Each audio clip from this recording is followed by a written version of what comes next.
¿Qué hay detrás del mundo del autotransporte? Estos son los kilómetros de experiencia en los caminos de todo México, Estados Unidos y Centroamérica.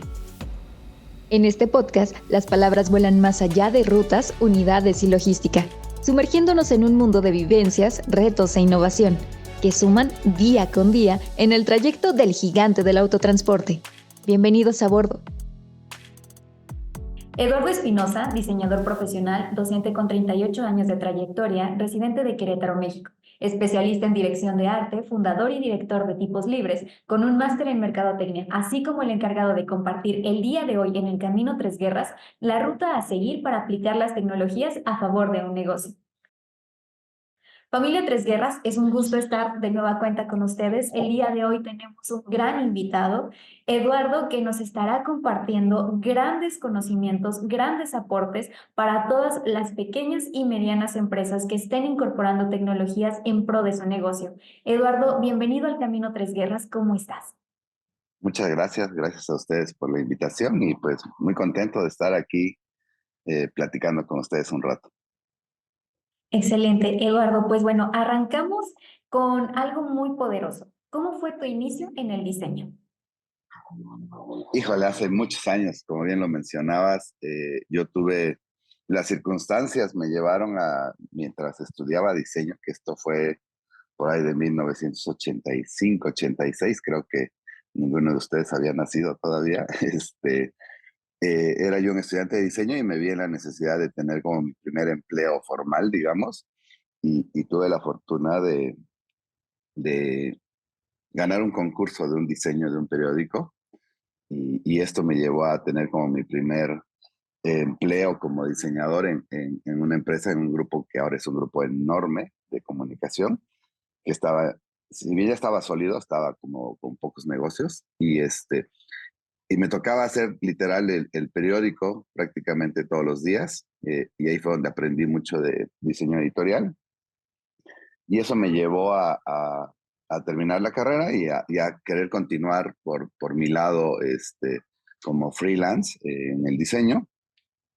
Y te diría que los primeros años, que fueron un poco difíciles, no estaba de moda el ser emprendedor, creo que el término no existía, pero al final tenía yo este interés en tener como mi propio estudio, en trabajar para mí. Y así fue como empecé, tocando puertas. No había tecnología, era literal lo que se llamaba la sección amarilla, la manera de conseguir clientes, ¿no? Y fue un proceso difícil, pero creo que como cualquier persona que empieza un negocio, empezar a tener los primeros clientes. Estaba yo en la Ciudad de México, ahí radicaba, y después de algunos años empecé a ver muchos frutos respecto a mi trabajo. Y si bien la calidad del trabajo que yo entregaba no era, ahora la veo y no era la ideal, porque a veces uno comete el error de empezar solo cuando todavía te falta mucho conocimiento. Entonces la curva de aprendizaje fue muy larga y después de 10 años que empecé a tener ya cierta madurez en el trabajo que estaba haciendo, decidí venirme a la ciudad de Querétaro y aquí fue donde realmente empecé en un espacio nuevo, en una ciudad nueva, a buscar otro tipo de proyectos que me llenaran más, proyectos que resultaran más atractivos para el trabajo y tuve la suerte de empezar a tener algunos proyectos interesantes y esto me llevó a ir creciendo el equipo y a formar en forma, valga la redundancia, el estudio. Entonces, si bien tengo yo ya prácticamente 40 años haciendo esto, te diría que el estudio en forma lleva como 30 años, 28 años por ahí, y fue muy orgánico. Empezó una colaboradora conmigo que era mi estudiante en ese entonces, ahora es socia de la oficina y futura directora.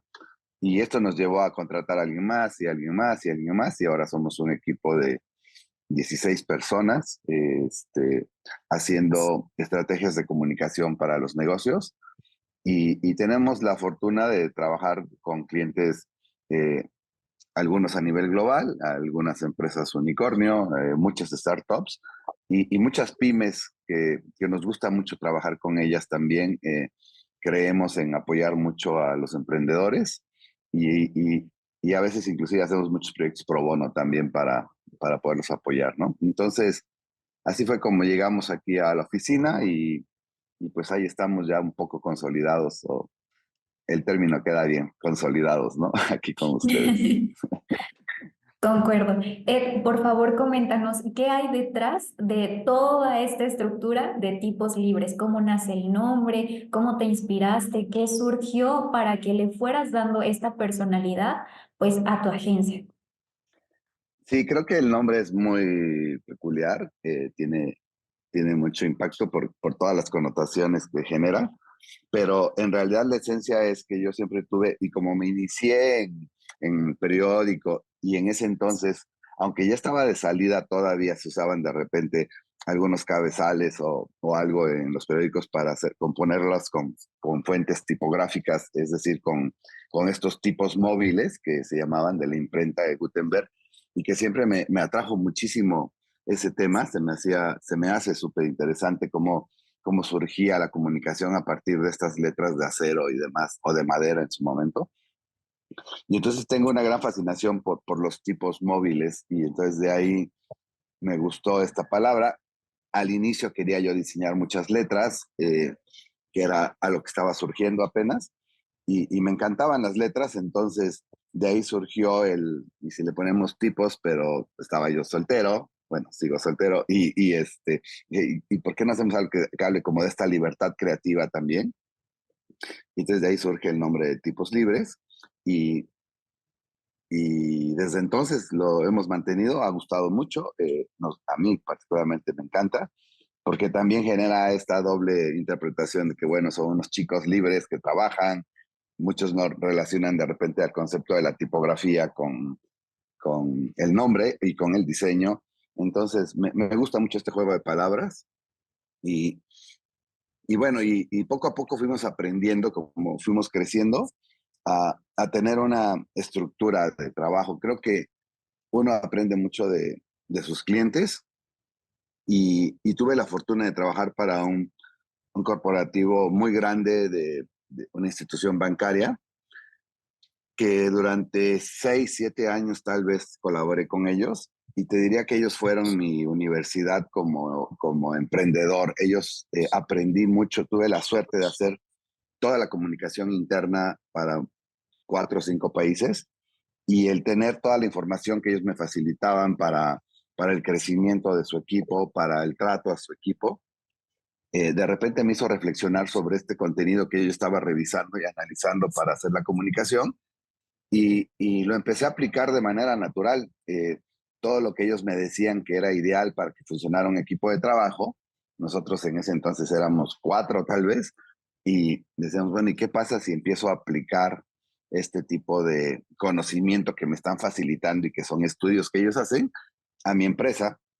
Y entre muchos temas, entre muchas cosas, llevaba yo mucha comunicación para este, esta evaluación que hacen de Great Place to Work, y, y empecé a implementar muchas de las metodologías en este pequeño estudio, y cosas tan simples como tratar de respetar un horario, de no tener juntas fuera de horario, de profesionalizarnos mucho, de entender cómo lograba que el equipo se pusiera la camiseta, como todos estos ideales que a veces los tienes enfrente y no los ves, ¿no? Y eso era lo que me pasaba, que yo tenía toda esta información, toda esta comunicación, y hacía el proyecto para ellos, y hasta que me di cuenta de que podría aplicarlo a mi propia empresa, y nos funcionó muy bien. Creo que hemos logrado hacer un equipo en su momento atípico. Creo que ahora es muy normal que una estructura tan pequeña tuviera como características de mucha formalidad, como un gran corporativo, ¿no?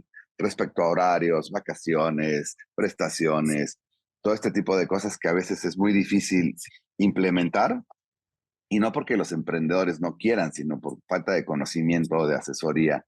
Entonces creo que tuve esta visión de implementar eso, y eso le dio mucha estructura al equipo. La verdad es que implementé de, de alguna manera programas de formación, los apoyo para que estudien su maestría, eh, como mucha calidad de vida, en fin, lo que ahora es un boom, tuve la fortuna de empezar a implementarlo en su momento y dio muchos resultados. La verdad es que te diría que soy de los pocos estudios, porque conozco mucho al gremio, que no tiene rotación de personal, por ejemplo, ¿no? Realmente la gente está muy involucrada con el proyecto y creo que es también por la manera en que los dejamos trabajar y ser muy creativos, ¿no? Ok, perfecto. Es bastante interesante esto que nos cuentas y que son pioneros en utilizar estas metodologías a un equipo de trabajo. Y justo esto es lo que queremos compartir con nuestra familia Tres Guerras, el hecho de poder implementar procesos estructurados a pesar de que se tenga una etapa muy temprana del negocio. Ahora bien, nos gustaría conocer un poquito más de tipos libres porque entendemos que pues todos los procesos llevan algo de tiempo y muchísimo esfuerzo. ¿Qué ha sido lo más complicado para tipos libres, su reto más imponente? Híjole, creo que ir aprendiendo a ser profesional. Cuando eres una pyme, y que pues en México la gran mayoría de las empresas son pymes, eh, entender el concepto de profesionalismo. Y muchas veces yo cuando damos conferencias y talleres hablamos de cómo hay marcas que generan este enorme amor hacia sus usuarios y, y sabemos que nos gustan, sabemos que las amamos, pero pocas veces reflexionamos por qué logran este amor con nosotros. Y precisamente tratar de analizar y entender eso es lo que nos ha llevado a primero trabajar hacia adentro de qué hago para que amen mi marca, todo mi equipo de trabajo, cómo me profesionalizo y segundo, cómo le doy este mismo servicio a los clientes que amen trabajar con nosotros, ¿no? Y creo que esto tiene que ver mucho ni siquiera tiene que ver con un concepto de creatividad, que evidentemente es algo que esperan los clientes. Creo que todo se centra, y lo mencionabas al principio, en la atención y el profesionalismo que le ofreces a tu cliente, ¿no? Que haya una enorme congruencia entre lo que dices ser y lo que le compartes a tu cliente. Y eso va desde ser muy puntual en tus cotizaciones, ser muy puntual en tus reuniones, eh, entender al cliente, saber escuchar al cliente, ponerte en los zapatos del cliente, entender el amor que le tienen a su proyecto y la inversión que están haciendo de su proyecto y no verlos como un número, ¿no? Creo que es ayudarlos a crecer y en la medida en que ellos crecen, pues tú vas a crecer por ende, ¿no? Entonces, creo que se basa en eso, en aprender a ser un profesional. Y para aprender a ser un profesional, actualmente existen todos los recursos al alcance de tus dedos. Creo que lo más difícil es hacer conciencia de que necesitas profesionalizarte y que muchas veces eso está muy lejos de tu core business, ¿no? A lo mejor tu core business es diseño o paquetería y no te das cuenta que dentro de esa estructura, pues tienes que saber tratar a un cliente, tienes que hablarle con respeto, tienes que cumplirle lo que prometes, tienes, en fin, una serie de factores y de procesos de facturación, procesos de cotización, que que nunca pasan por tu cabeza. Tú a lo mejor lo que quieres es vender tu pan libre de gluten y ya, ¿no? Y no te das cuenta de todo lo que tienes que aprender o todo lo que necesitas aprender. Ok, muy bien, bastante interesante esta parte esencial que nos comentas del profesionalismo. Y bueno, qué bien que apuntabas la relación que tienes y la cercanía que se tiene en tipos libres con diferentes empresas, que supongo que a lo largo de este año se han logrado establecer relaciones bastante favorables en donde has visto crecer a muchísimas empresas. Y me gustaría preguntarte, ¿cómo participa tipos libres en la incorporación de tecnologías en las pymes? Creo que lo que está sucediendo es que hay un boom tecnológico, hay una tremenda evolución tecnológica. Lo que sucede ahora en 6 meses, en un año, no tiene nada que ver con lo que pasaba antes en cómo se iba desarrollando la tecnología. Eh, Ahora vivimos en una tremenda inmediatez y velocidad, todo va demasiado rápido y eso creo que es fundamental entender que la tecnología, pues no solo es una herramienta, yo siempre he visto a la tecnología, por lo menos en mi área, pero creo que en todas, como un enorme lapizote, por decirlo de alguna manera, ¿no? En donde lo puedes hacer muy rápido si la entiendes, ¿no? Pero también hay que entender que es un habilitador de nuevos modelos de negocio. O sea, tienes que poder implementar esta tecnología para generar nuevos modelos de negocio, ¿no? Entonces, lo primero que tienes que hacer, pues, es entender esto e incorporar a tu modelo de negocio, que la mayoría de las veces es tradicional, porque la mayoría de los negocios surgen de una manera tradicional y no pensados en tecnología. Y lo primero que tienes que hacer es tratar de, perdón, incorporar esta tecnología a los negocios tradicionales. ¿Y cómo? Pues haciendo un diagnóstico de tus problemáticas, ¿no? ¿Qué me está fallando? ¿En qué me tardo? ¿Cómo lo puedo optimizar con tecnología? ¿Cómo puedo implementar la tecnología para cotizar más rápido? ¿Cómo puedo implementar la tecnología para darle un seguimiento a los clientes? ¿Cómo puedo implementar la tecnología para resolver esta situación más rápida? Porque al final lo que, lo que hace la tecnología es reducir tiempos y cuidar mucho más la calidad. Pero para eso tienes que entenderla, porque si no, pues de nada te sirve tener ahí una super máquina si no la sabes usar, ¿no? Entonces ahí es donde te tienes que empezar a capacitar, ¿no? Y, y para un emprendimiento, pues la tecnología es clave, pero hay que entender también que los emprendimientos funcionan de una manera muy dinámica y que tienes que ir implementando de manera muy pronta e inmediata procesos tecnológicos y probando muchísimo. De repente es, oye, y si probamos esta app que nos permite ayudar a cotizar, ok, pruébala. 15 días no te funcionó, no te desanimes, prueba otra, prueba otra, prueba otra. Creo que la gran capacidad que tienen los fundadores de startups es esta adaptación al cambio. Y si no tienes esta adaptación al cambio tan rápido, sobre todo cuando implementas tecnología, te quedas obsoleto en muy poco tiempo, ¿no?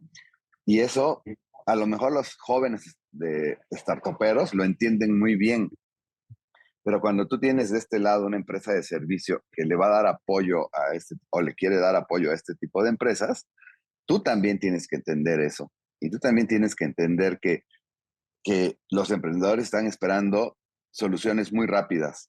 ¿No?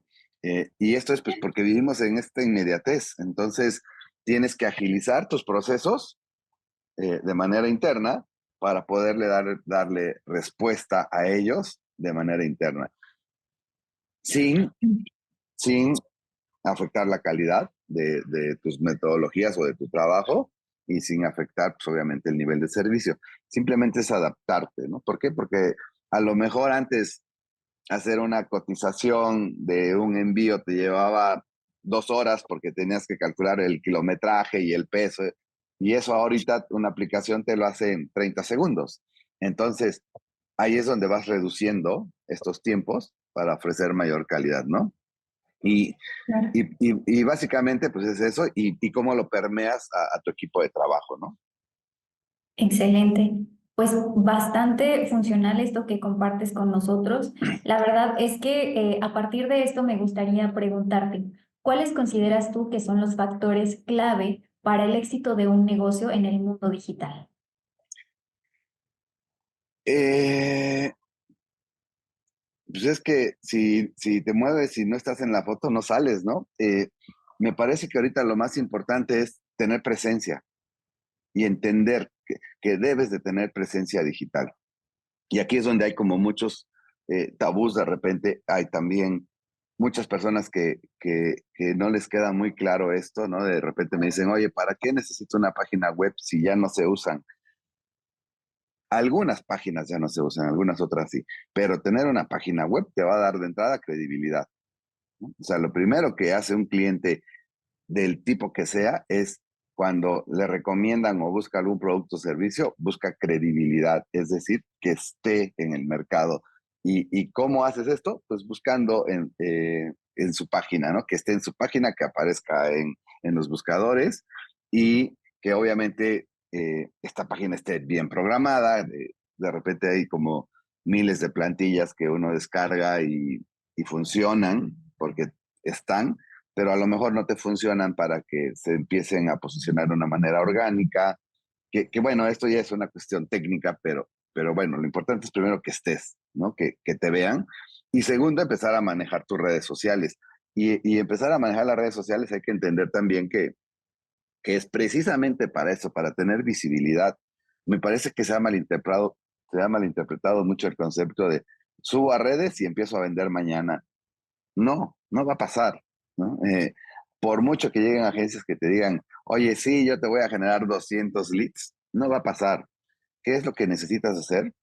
Tener presencia e ir construyendo en un proceso tu marca, tu branding. Es decir, tienes poco a poco que tener seguidores, pero seguidores con un contenido de valor, para que después te empiecen a buscar, para que después les hagas una venta.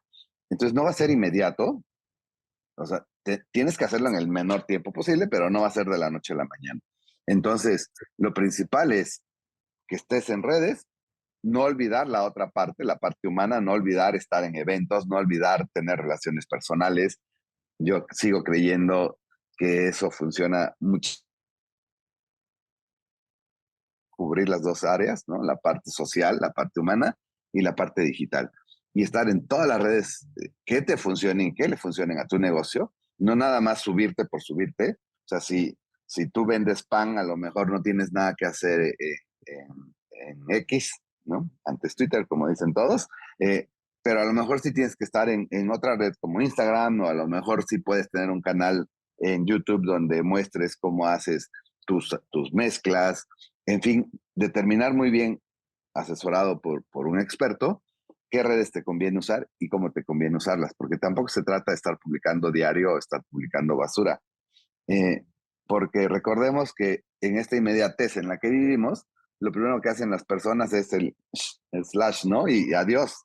Entonces, muchas veces le dedicas demasiado tiempo a algo que, que si no ya logras captar la atención, se va a ir al infinito en 2 segundos. Entonces, requieres de una estrategia y una estrategia muy bien pensada de comunicación y, por supuesto, aprender a analizar datos, ¿no? A qué está pasando, a qué hora me conviene subir, qué me conviene subir, qué está subiendo la competencia.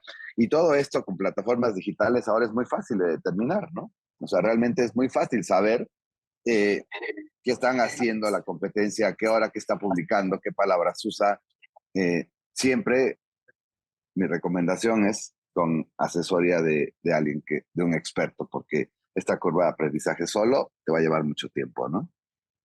Claro, muy bien, Ed. Y bueno, también nos gustaría preguntarte, ¿qué consejo le darías a Eduardo que va arrancando con su sueño? ¿Qué consejo te gustaría escuchar en ese momento y que ahora tienes la habilidad, la certeza, el conocimiento y toda esta experiencia de años que pudieras haber aplicado en ese momento? A lo mejor el primero que le diría, y esto es una broma, aclaro, es, ¿estás seguro que quieres tener un emprendimiento? Es bien cómodo estar trabajando en una empresa global y que te paguen a la quincena, ¿no? Evidentemente es broma, creo que hay que seguir tus sueños, aunque a veces uno se cuestiona mucho si vale la pena porque al principio es muy difícil, ¿no? Yo ahora estoy muy consolidado, pero pasaron 30 años, ¿no? Realmente me tardé demasiado, creo. Eh, el primer consejo sería que no tengan miedo de empezar algo muy pequeño y no tengan miedo de creer en sus sueños. Por mucho, si quieres hacer tortillas, por mucho que te digan es que hay 200,000 tortillerías, ok, yo voy a seguir mi sueño, ¿cuál va a ser mi propuesta de valor? ¿Cuál va a ser mi diferenciador de estas 30,000 tortillerías que hay?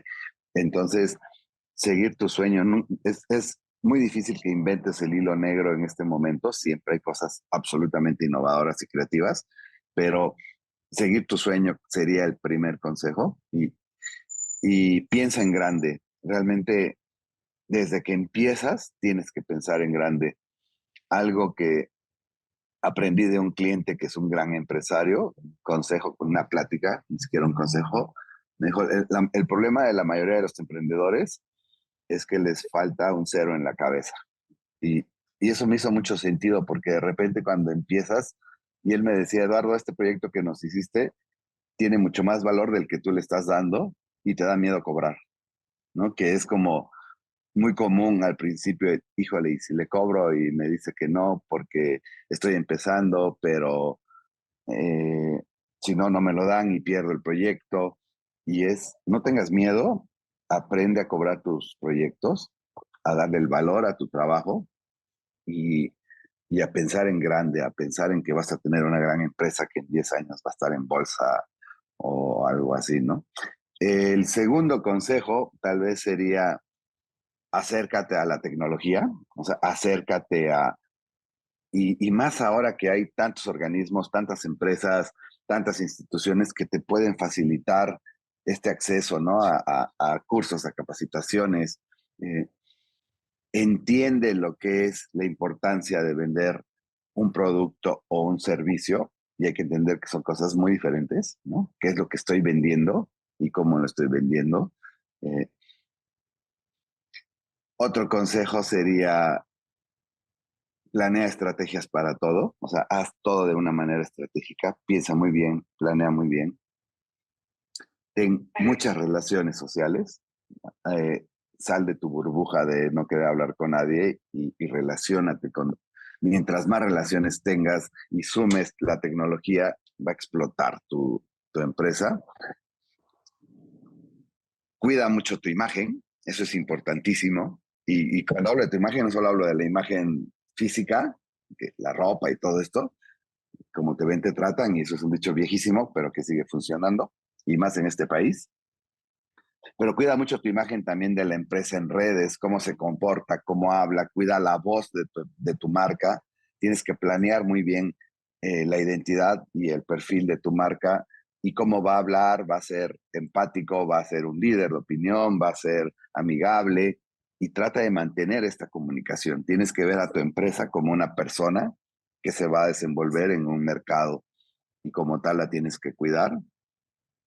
Y el último, y tal vez el más difícil, es como esta capacidad de adaptación a todos los problemas o conflictos que vayan surgiendo, que van a ser muchos, muchos, y que debes de tener la resiliencia para salir adelante y no desesperarte, ¿no? Hay que ir construyendo poco a poco. Excelente. La verdad es que nos suma bastante todo esto que compartes con nosotros, el hecho de poder ir tras nuestros sueños y Ed, de verdad, muchísimas gracias por compartir esta experiencia, por ser una fuente de inspiración y por brindarle la oportunidad a otras personas de seguir también su sueño, porque por ahí pues también estamos enterados que Tipos Libres cobija muchas otras personas que tienen este deseo de emprender, que quieren acercarse a la tecnología y que de alguna manera necesitan este apoyo o soporte. Así que muchísimas gracias, Ed, por brindarnos esta participación y también por arroparnos con todo este conocimiento de muchísimos años. No tienes nada que agradecer, yo lo hago con mucho gusto y yo espero que estas cosas que he ido aprendiendo a lo largo de tantos años le puedan servir a alguien. La verdad es que yo también creo que en este tipo de entrevistas tampoco estoy descubriendo el hilo negro, creo que todos lo saben, es mucha constancia, mucha dedicación, mucho esfuerzo y mucha paciencia. No se va a hacer en un día, Roma no se hizo en un día. Hay que tener paciencia, hay que creer y, y lo más importante, hacer todo de la manera más profesional que puedas, que realmente te vean como un gran corporativo, aunque estés tú solo en tu cuarto trabajando. Excelente. Pues muchísimas gracias. Un honor tenerte con nosotros y escuchar todas estas sabias palabras. Ed. Muchísimas gracias por participar en el Camino Tres Guerras. Gracias a ustedes, gracias por este esfuerzo que están haciendo, que me parece súper interesante, de verdad. Creo que esto es innovar y no es hacer un podcast, es que una empresa de paquetería, de envíos, aparte tan seria como Tres Guerras, esté viendo hacia otro lado, esté viendo hacia apoyar a los emprendedores, porque esos emprendedores van a crecer, ¿no? Y van a crecer y van a ser grandes clientes para ustedes. Creo que esa es una gran visión que están haciendo y creo que lo están haciendo utilizando los medios adecuados y me parece como muy loable y muy interesante que lo estén haciendo, ¿no? Muchísimas gracias. Y gracias también a ustedes, familia Tres Guerras, por acompañarnos en este episodio. Nos vemos en la siguiente edición. Gracias.